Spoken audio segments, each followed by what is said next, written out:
asked to play The Raven by Edgar Allan Poe. And here I go.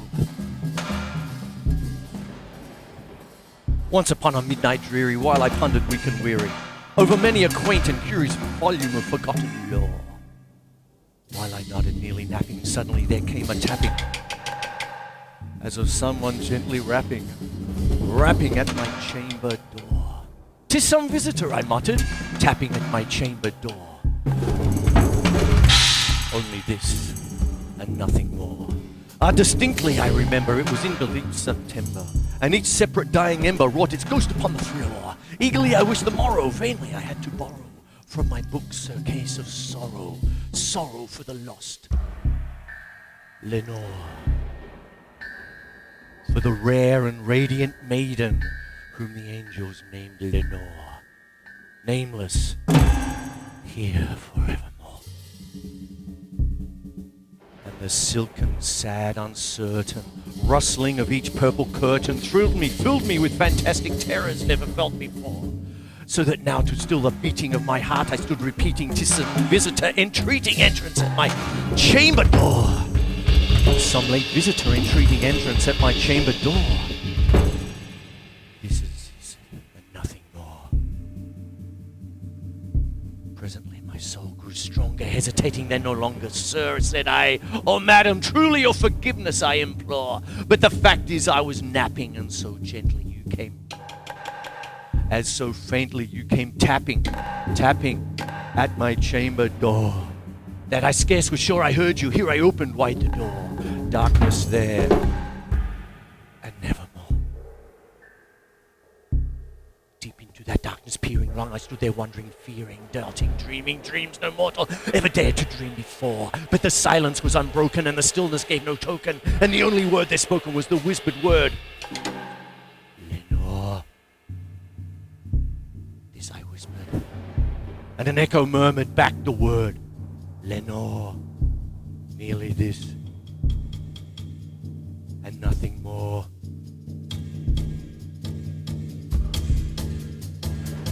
Back into the chamber turning, all my soul within me burning. Soon again I heard a tapping, someone louder than before. "Surely," said I, "surely that is something that's my window lattice. Let me see then what retreat this mystery explore. Let my heart be still a moment and this mystery explore. 'Tis the wind, and nothing more."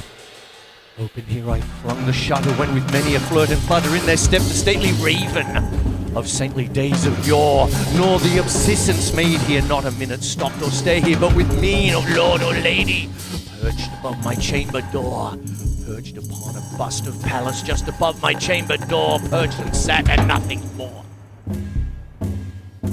Then this ebony bird beguiling my sad fancy into smiling by the grave and stern decorum of the countenance it wore.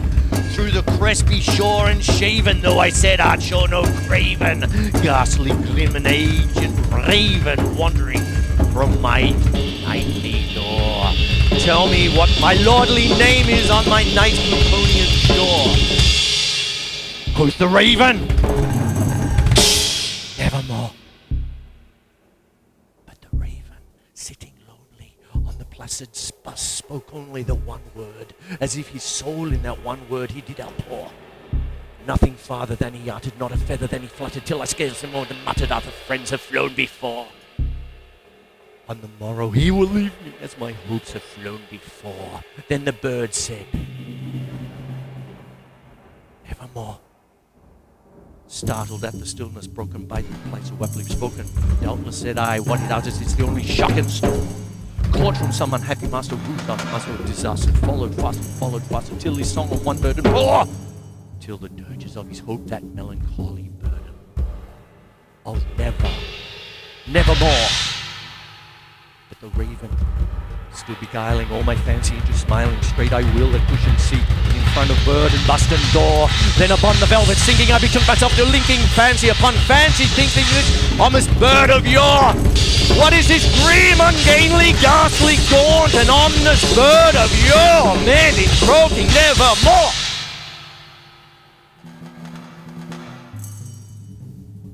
This I sat engaged in guessing, but no syllable expressing to the fowl whose fiery eyes now burned into my bosom core. This and more I sat divining, with my head at ease reclining on the cushion's velvet lining that the lamp gloated o'er, but whose velvet violet lining with the lamplight gloating o'er, she shall press on nevermore.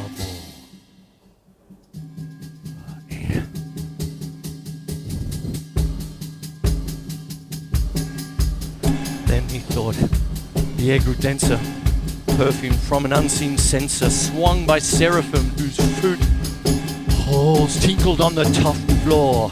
Wretch, I cried, thy God hath lent thee by these angels he had sent me. Respite, and nepenthe from my memories of Lenore. Quaff, oh quaff, this giant's nepenthe and forgot his lost Lenore. Quoth the raven, nevermore. Prophet said I, thing of evil. Prophet still, if bird or devil, whether tempter sent or whether tempest tossed thee here ashore. Desolate yet all undaunted, on this desert land enchanted, on this home by horror haunted, tell me truly, I implore. Is there balm in Gilead? Tell me, I implore. Quoth the raven, nevermore. Prophet said I, thing of evil. Prophet still, if birds on evil. By the heaven that bends above us, by that God we adore. Tell this soul with sorrow laden, with the distant Aden, if it shad clasp a sainted maiden whom the angels name the Lord. Clasp a rare and radiant maiden whom the angels named Lenore. Quoth the raven, be the word our sign of parting, bird or fiend, I shrieked upstarting, get thee back into the tempest and night's Plutonian shore. Leave no black gloom as the token of the lie thy soul hath spoken. Leave my loneliness, oh broken, quit the bust above my door.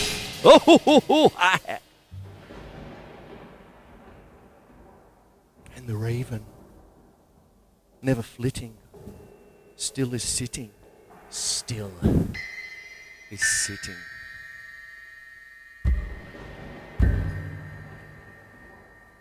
On the pallid bust of Pallas, just above my chamber door. And his eyes have all the seeming of a demon's that is dreaming, and the lamplight over him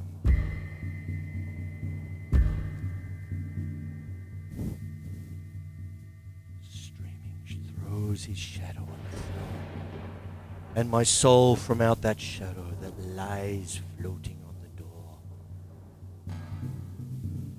that shall be lifted